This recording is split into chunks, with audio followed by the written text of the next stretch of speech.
Hi friends, good morning and welcome back to Thulasi's kitchen blog. இன்றைக்கி ஒரு அசத்தலான recipe தான் பார்க்க போகிறோம். அது என்னன்னா எண்ணெய் கத்திரிக்காய் காரக்குழம்புங்க. இந்த எண்ணெய் கத்திரிக்காய் காரக்குழம்பு ஒவ்வொருத்தரும் ஒவ்வொரு மாதிரி செய்வாங்க. நான் செய்கிற மாதிரி நீங்கள் ட்ரை பண்ணி பாருங்கள். கண்டிப்பாக ஒரு பொடி எக்ஸ்ட்ராவே கேட்டு வாங்கி சாப்பிடுவாங்க.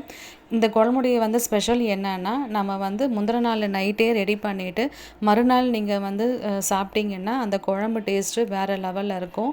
நீங்கள் அன்றைக்கே செஞ்சு அன்றைக்கே சாப்பிடாதீங்க, குழம்பு கண்டிப்பாக டேஸ்ட்டாக இருக்காது.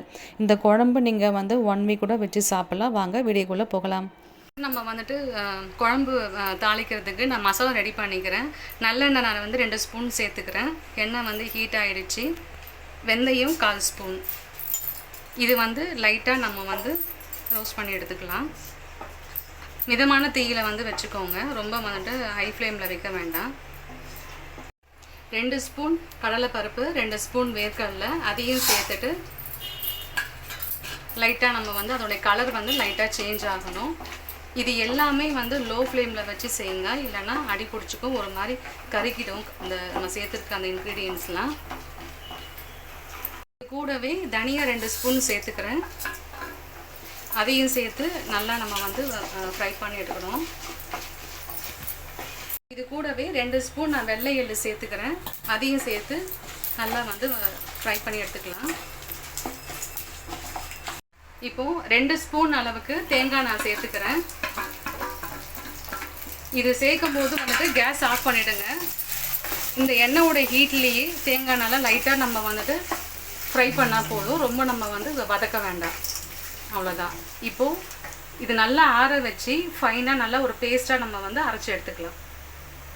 நான் கத்திரிக்காய் ஒரு 100 கிராம் நான் எடுத்திருக்கேன். நான் இந்த மாதிரி நம்ம கட் பண்ணி எடுத்துக்கலாம். காம்பு இந்த மாதிரி நீங்கள் கட் பண்ணி வச்சுக்கோங்க. முனையில் லைட்டாக மட்டும் கட் பண்ணி வச்சுடுங்க. உள்ளே பூச்சி எதாவது இருக்குன்னா செக் பண்ணி பார்த்துக்கோங்க. இப்போ கடாயில் எண்ணெய் ஒரு 3 ஸ்பூன் அளவுக்கு நான் சேர்த்துருக்கேன். எண்ணெய் ஹீட் ஆகிடுச்சு. இப்போ இந்த கத்திரிக்காய் சேர்த்துக்கலாம்.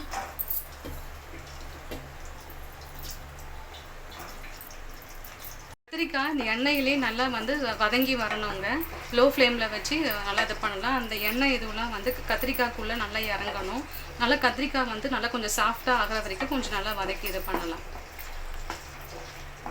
கத்திரிக்காய் இந்த ஆயிலே நல்லா குக் ஆகிடுச்சிங்க. ரொம்ப குக் பண்ணிங்கன்னா குழஞ்சிடும். கத்திரிக்காய் முழுசாக தெரியாது குழம்புல. இந்த எண்ணெயில் கத்திரிக்காய் நல்லா எடுத்துக்கலாம், தனியாக எடுத்து வச்சுக்கலாம் கிணத்துல. அதே எண்ணெயில் 2 ஸ்பூன் கடுகு உளுத்தம் பருப்பு சேர்த்துக்கிறேன். நல்லா பொரியட்டும். கடுகு நல்லா பொரிஞ்சிச்சிங்க. இப்போ நான் 5 வரமிளகாய் சேர்த்துக்கிறேன். இது கூடவே 10 பல்லு பூண்டு சேர்த்துக்கிறேன்.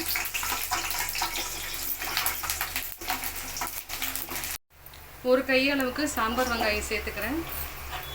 இந்த பூண்டு, சாம்பார் வெங்காயம் அதெல்லாம் சேர்த்து நல்லா ஈவனாக நல்லா வதங்கி வரணும். கருவேப்பிலை ஒரு கொத்து சேர்த்துக்கிறேங்க. இது எல்லாமே சேர்ந்து நல்லா ஒரு சூப்பரான ஒரு ஃப்ளேவர் கிடைக்கும். கருவேப்பிலை, வெங்காயம், அதுக்கப்புறம் பூண்டு, இது எல்லாம் ஈவனாக நல்லா வதங்கி வரணும். நான் ஒரு 2 தக்காளி நல்லா இது மாதிரி பேஸ்ட்டாக நான் அரைச்சி வச்சுருக்காங்க. நான் இதையும் சேர்த்துக்கிறேன்.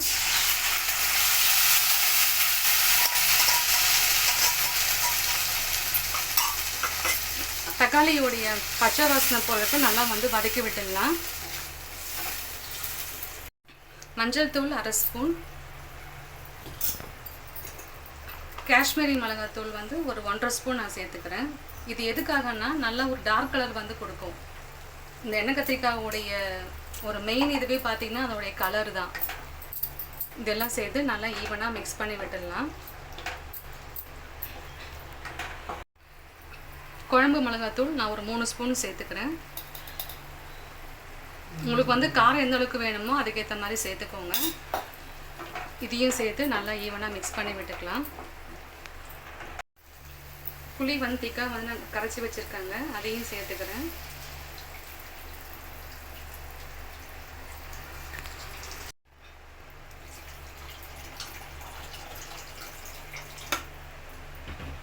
தண்ணி கொஞ்சம் சேர்த்துட்டு கொஞ்சம் லைட்டாக கொதிக்க விடலாம் ஒரு 5 நிமிஷம். இது கூடவே நான் வந்து கத்திரிக்காய் சேர்த்துக்கிறேங்க. இந்த கத்திரிக்காய் இந்த மசாலாலாம் சேர்த்து நல்லா ஒன்றா கொதிச்சு வரட்டும். நம்ம இன்னும் உப்பு சேர்க்கலை. இந்த குழம்புக்கு தேவையான அளவு உப்பு நான் சேர்த்துக்கிறேன். இது மூடி போட்டு ஒரு 5 நிமிஷம் நல்லா வந்து கொதிச்சு வரட்டும். இப்போ நம்ம வந்து அரைச்சி வச்சுருக்க பேஸ்ட்டு சேர்த்துக்கலாம். இது எல்லாம் சேர்த்து நல்லா மிக்ஸ் பண்ணி விட்டுடலாம். நம்ம அரைச்சி வச்சுருக்க மசாலா இது எல்லாமே கத்திரிக்காயில் நல்லா இறங்கணும். ஒரு 5 நிமிஷம் நல்லா கொதிக்கட்டும். நல்லா பார்க்கவே வந்து கலர்ஃபுல்லாக இருக்குது. குழம்பு நல்லா கொதிச்சு வந்துச்சுங்க. இப்போ நான் 2 துண்டு வந்து வெல்லம் சேர்த்துக்கிறேன். வெல்லம் எதுக்காகனா புளிப்பு தன்மையை வந்து கண்ட்ரோல் பண்ணும். அதுவும் இல்லாமல் அது வந்து பேலன்ஸ் பண்ணும். ரொம்ப புளிப்பு இல்லாமல் ஈவனாக வந்திருக்கிறதுக்காக நான் வெல்லம் சேர்த்துக்கிறேன். இந்த வெல்லம் சேர்த்தா தான் அதோடைய உண்மையான டேஸ்ட்டே வந்து கிடைக்கும். இது வந்து ஒரு 2லேருந்து 3 நிமிஷம் கொதிச்சு வரட்டும். எண்ணெய் கத்திரிக்காய் காரக்குழம்பு ரெடி ஆகிடுச்சிங்க. இப்போ ஃபைனலாக கொத்தமல்லி வந்து தூவி விட்டு லைட்டாக கிளறி விட்டுடலாம். செம்ம ஃப்ளேவருங்க. நம்ம அரைச்சி வச்சுருக்க அந்த மசாலா அப்புறம் இந்த வெல்லம் சேர்த்ததுக்கு அப்புறம் தான் அதோடைய டேஸ்ட்டு வந்து எக்ஸ்ட்ரா வந்து கொடுக்குது. அந்த புளிப்பு தன்மையை வந்துட்டு கரெக்டாக பேலன்ஸ் பண்ணியிருக்கு.